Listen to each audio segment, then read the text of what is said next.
Nigeria's aviation sector is facing a number of challenges. The increase in the cost of jet fuel as a result of Russia's invasion of Ukraine, foreign exchange illiquidity, the COVID-19 lockdowns have all combined to make profitability very difficult for Nigeria's airlines. Safety concerns have also been an issue of discussion in Nigeria's aviation industry, with in particular regarding Dana Airlines. Last month, the Nigerian Civil Aviation Authority suspended Dana Airlines' air transport license and air operator certificate indefinitely. The NCAA has said it suspended the operating licenses after discovering that the airline was no longer in a position to meet its financial obligations and to conduct safe flight operations. Joining us to discuss further, Arise business analyst Chika Mbonu. Chika, good morning to you. Thank you so much. How are you today? Fine, thank you, sir. Yes. Let me put out some things up there front. Yep.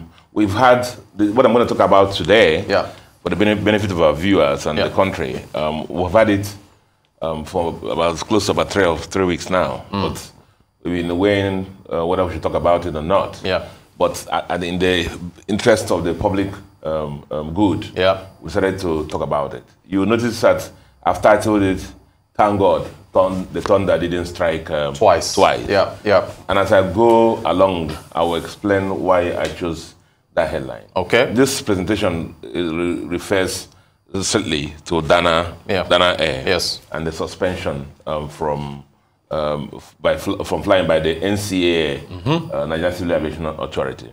But let me put a little background also to our viewers, so that people better appreciate why I'm a bit passionate about it. Of course. On June 26, 1991, myself and four of us, myself and three of my colleagues, we entered an Okada flight, BAC 111, all the way to going to Kano, Lagos to Kano. Okay. And 7 p.m. we left. It's supposed to be 1 hour, 15-minute flight. So by 8:15, we were supposed to be on the ground in Kano. Yeah. But we were 3 hours in the air. Wow. After 3 hours, the aircraft crashed in Sokoto. And my colleague that was sitting by my side died in that plane crash. You were on the plane? Yep. Wow, you've never told me this previously. Yeah, wow, that is, wow. I couldn't fly again. That's why I had to, remember me, you call me a banker. Yeah. That's how I had to go and acquire knowledge about aviation. So now you know. So you have a personal interest in this. Now you know why I know so much about aviation. Okay. So I survived, my colleague, a father of two then, died in that plane crash instant. We crashed about after 3 hours in the air. In Sokoto, we were going to Kano. And so it was very tragic. I remember when I saw his dead body when he came out from the aircraft and ran away from the aircraft. And I'm just answering the tone so that people can understand why I'm doing what I'm doing. Certainly. And then I came back after running away from the aircraft because we thought it was going to explode in fire. After the crash, nobody knew where. We just crashed 10 kilometers from the nearest village. And we came back to the aircraft looking for the other two colleagues. Just lo and behold, we just saw Fidelis dead and cold. You know, his body bloodied and dead. Sorry about this experience. The other colleague had the right engine was him, and he had spinal injuries and so on and so forth. But you know, 5 passengers. There were 55 passengers. 5 died on that crash. Should have been the reverse, but God was with us that day.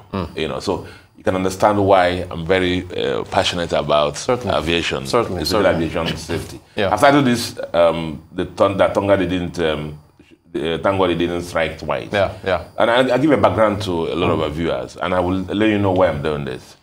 Recalling on June 3rd, 2012, Dana Air flight 09902 crashed. That was coming from Abuja to Lagos, killing 153 passengers and 6 on the ground. That total of 159 dead passengers was the deadliest airline crash in Nigeria since the Kano disaster in 1973. The MD-83 aircraft that crashed had a dual engine failure, a rarity for such a short flight. Even though the AIB subsequently ascribed the failure to engine failure and pilot error. What happened, there was a detailed review of the AIB Accident Investigation Bureau report, revealed other scary things about the airline. And that's why part of the reason why I'm doing this. Of course. Because it happened before. One was the attitude and the culture of the owners, and management owners towards safety and risk. In Nigeria, sometimes you call it tone from the top. Right. And the body language of the owners towards safety and risk is totally negative, as you hear me talk about in the next 1 minute. There were major issues with the airline. Remember, I'm talking about the crash that happened in 2012, 10 years ago, regarding the maintenance culture within Dana Air. There was a habit, listen to this, guys. There was a habit for Dana crew, including the senior pilots, for not entering flight defects into the technical logbooks of aircrafts. So they were cooking books. Right. And there were consistent and deliberate dangerous disregard for Nigerian civil aviation regulations. Despite all this, subsequently, Dana license was initially suspended, but lifted, and they started flying again. Right. There was a promise from them that they have learned from that, and the other thing was that they're going to move from their MD-83 aircraft to Boeing classic aircraft. Now, for me also, because of my experience and knowledge, I gave a personal commitment to a lot of my friends that I won't fly Dana again. Okay. And this is not personal, because of things I saw, and that I would rather take a night bus than fly Dana.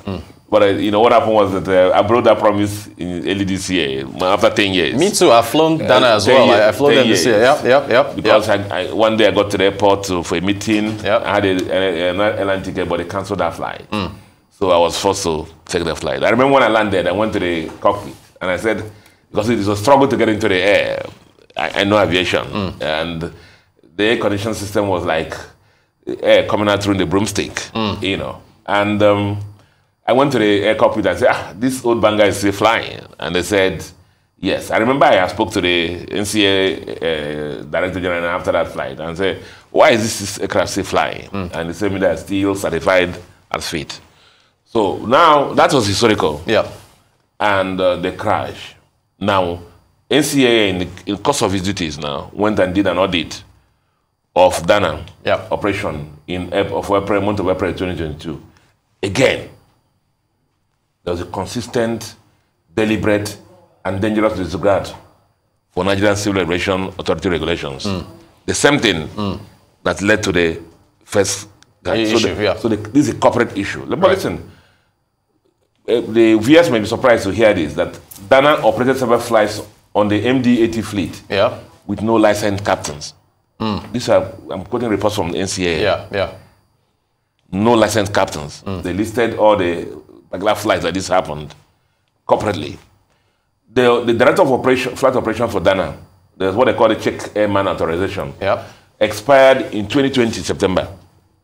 That authorization enables you to go and approve aircraft to fly. Yet he continued to fly, to check aircraft and approve aircraft to fly. Expired in 2020. A captain that attends is 5 years old in 2021. July, will continue to fly. There's a rule in Nigeria about age, 60 years and Mbonu and whatever. Even the same captain, his check airman certification, which is what enables you to approve aircraft to fly, expired in 2021 too. Yet, he continued to approve aircraft to fly. The chief pilot of Dana Air does not have even the NCA check airman certificate. Yet, he's continued to approve aircraft to fly. Dear, oh dear. That was total, this is even more dangerous, the total disregard of the flight crews of flight duty times and crew rest regulations. There's a law about how many flights can take in a day. Just enable, so because of your concentration and whatever, it never mattered to them in that airline. Dana Air and personnel were sanctioned several times for maintenance failures. They were even fined 30 million for that, but they have not been able to pay that fine because of the poor finances of the company. Wow. The director of maintenance license, listen to the director of maintenance license, was revoked, listen to this, for making false statements and false entries into the logbooks of aircrafts that are carrying Nigerian passengers. That is scary. The licenses of the Dana Air Quality Inspector and expatriate maintenance engineer were suspended for 60 days for maintenance violations. the NCA concluded by saying Dana Air and its personnel deliberately violated the provisions of Nigerian civil aviation regulations relating to safety and therefore cannot continue to conduct safe. And that's why they revoked the license. That was even technical. On the financial side, it was even more. They were going concern issues about the airline. It was under serious financial threat, as collaborated by the Senate Auditors Report. Key financial metrics were all in bad state. They couldn't meet current financial obligations. Shareholders' funds have been negative since 2018. Wow. Debt to capital ratio negative. Inability to pay staff salaries, which you know will lead to depressed staff morale. Some of the flying aircraft. And low productivity. Staff were sent on compulsory 3 months leave without pay. Aircrafts sent for maintenance were laid up in hangars abroad because they couldn't pay to recover them. Chika, this is... I have just tried to summarize this. So people know what's happening and why the NCA took that decision. NCA did what they did. You know, and why is also because the same corporate governance issues, they totally disregard deliberately. You know, maintenance engineers entering, forced promotion to logbooks that led to the first situation crash we had is again what led to this. Now, I know that NCA has said that Dana should go and get their acts right, correct all those things. But for me, the bigger issue is this. The character and the owners, or the owners of the business, that are willing to approve and allow the employees to do shortcut in aviation business and playing with the life of Nigerian citizens. I know personally what this matters. I know the trauma I went through. That you're even flying again. I know the trauma I went through when I thought that I was going. Because I was this 10 minutes. Because initially in our own flight, we didn't know, they just told us emergency landing. It was about within a 10 minutes gap that the man said, ladies and gentlemen, Okada flight OKJ 503 going down. You know, may God help us all. May God help us all. That's when I knew that it was going to be live and dead. And you see, my colleague didn't make it. So aviation is not what you play with. This is serious business. And the sad thing is that there are Nigerian pilots who have said no to all this forging of the books, making false entries. You know, flying aircrafts are not good to fly. They have been forced to resign or leave the employ of these companies. And so NCAA must look into this and make sure, even if Dana is going to come back again, the major issue for me, the corporate governance issues, the attitude of owners of the business towards what? Short cost, safety, and risk.